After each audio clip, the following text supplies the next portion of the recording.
Hello there, this is Dope666 from YouTube, and a couple weeks ago I wanted to start this earlier, but I was inspired by the guys on the Cool Duder channel, Don and Murph, or Sean and MJ, if you want to call them that, either way. Uh, basically, Don does a lot of DVD updates, and I wanted to do some, but specifically about horror movies that I own, and I just wanted to start you off with a few parts of my already established collection, so we'll just get going on that.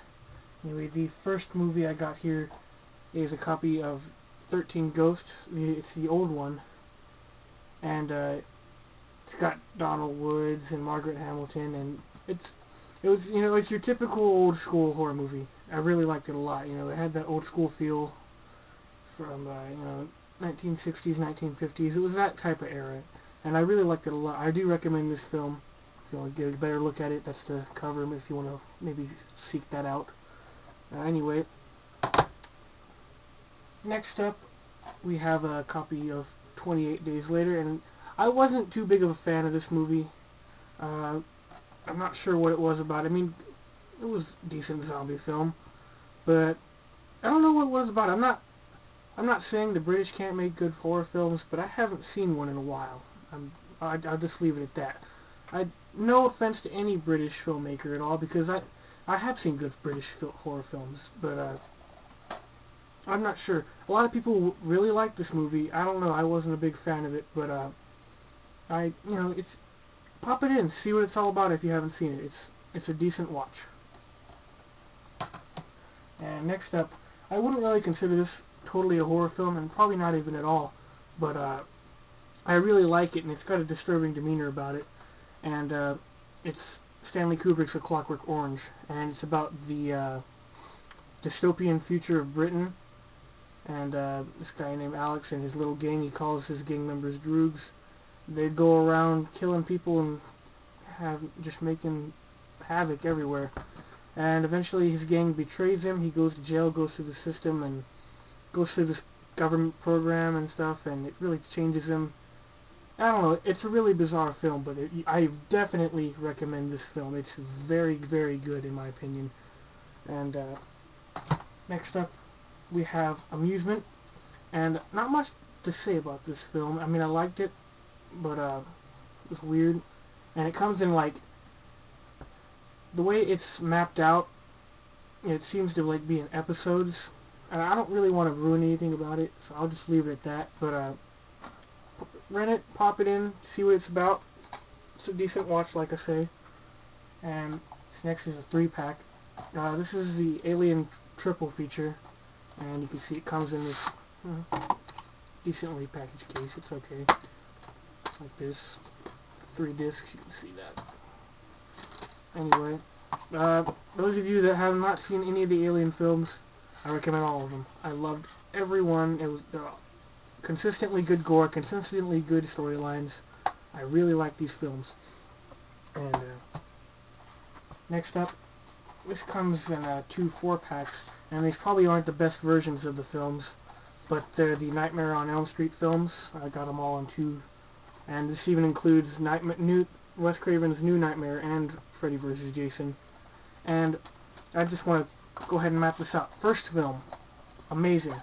Second film, I didn't like it so much. A lot of people do, but it was alright. Nightmare on Elm Street 3, I loved this one. I thought that was very good. Number 4, still very decent. Number 5 took a turn for a more gothic feel to it. I like that one a lot. Number 6 was ridiculous. I loved it. It's got a good feel to it, but it was ridiculous. Number 7, The New Nightmare was, I don't know, it didn't have the feel of the older movies. I liked it. It was a very good horror film, but it didn't have the old feel. Freddy vs. Jason, you gotta love it.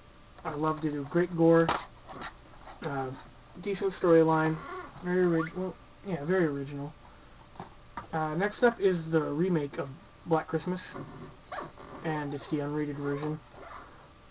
And it's basically, in my opinion, better than the first. I love the first one. I don't have a copy of it right now, but the first one was very good, the original, but I love this remake, and I definitely recommend this. Next up is a film called Buried Alive, and it's a Best Buy exclusive by Dimension Extreme, and I don't know, I watched this one night when really late. I don't remember much what it was about. It was okay. If you know Dimension films, then you won't be shocked by what you see if you watch this movie. I mean, there's nothing really shocking about it, and it's not very good, but I would recommend just renting it somehow, getting it off of Netflix maybe, and just popping it in, checking it out, because I liked it the first time. It just, I don't know, it was weird. And this next is the Carrie triple feature, and it has the original Carrie number 2, The Rage, and then the remake, the TV remake, and it's got that same packaging as my Alien thing. Anyway, the first Carrie I loved. I thought it was amazing. Great old school horror film. The Rage was okay, and the remake I actually haven't gotten around to watching the remake yet, but I'll get back to that maybe in one of my later updates. And that's that.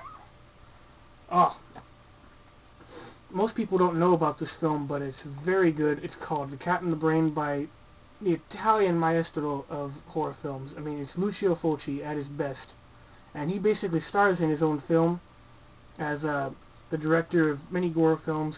It's almost like a documentary if you would think of it that way, but it's also a slasher film, and it just visits his life and how he's going insane for making the horror films. It's not real, but very good storyline, good cheap gore. You gotta love it.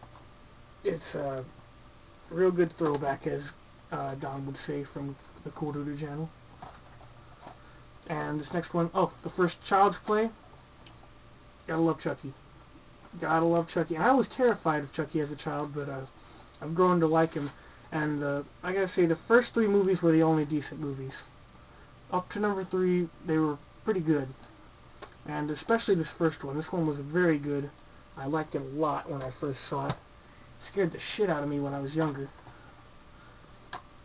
And this is the 4-pack. This has got numbers 2 and 3 of Child's Play, and then Bride of Chucky and Seed of Chucky. And this, like I said, 2 and 3 were very good also. Bride of Chucky, it was more of a laugh thing, and same thing with Seed of Chucky, but all good films. I'd recommend them all if you haven't seen them. And this next one is called Creepshow, and George A. Romero and Stephen King did a little thing together, and this is what happened. And it's basically a movie in the tradition of 1960s horror comics, and there's 5 stories, and it goes along the way. It's really cool. I don't want to ruin anything about this one either, because I really like this film. It was one of the first horror films that I actually really liked, because I've only been into horror for such a long time, you know. And I would definitely recommend picking this up. I'm not sure what the new version may look like. This is a pretty old copy, but definitely look for that.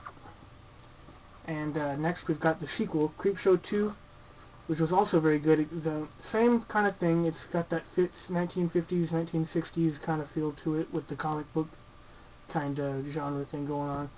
And it's only 3 tales in this one, but good gore, good storylines. It's a very decent horror film, and I really like it a lot. Next we have a newer one. It's called Crowley, and not a lot of people know about this film because it didn't get a lot of proper release, in my opinion, and it's a real thinker. I mean, you gotta watch this the whole time and pay attention if you want to know what's going on. And I liked it, and I really wanted to see it because Bruce Dickinson of Iron Maiden directed it, and you can't go wrong with that. But it's a deeply perverted picture, so be ready for what you're gonna watch if you pick up a copy of Crowley. And I'm actually gonna turn this off now because the timer's gonna be going. I'll get back to you on my next update. See you later.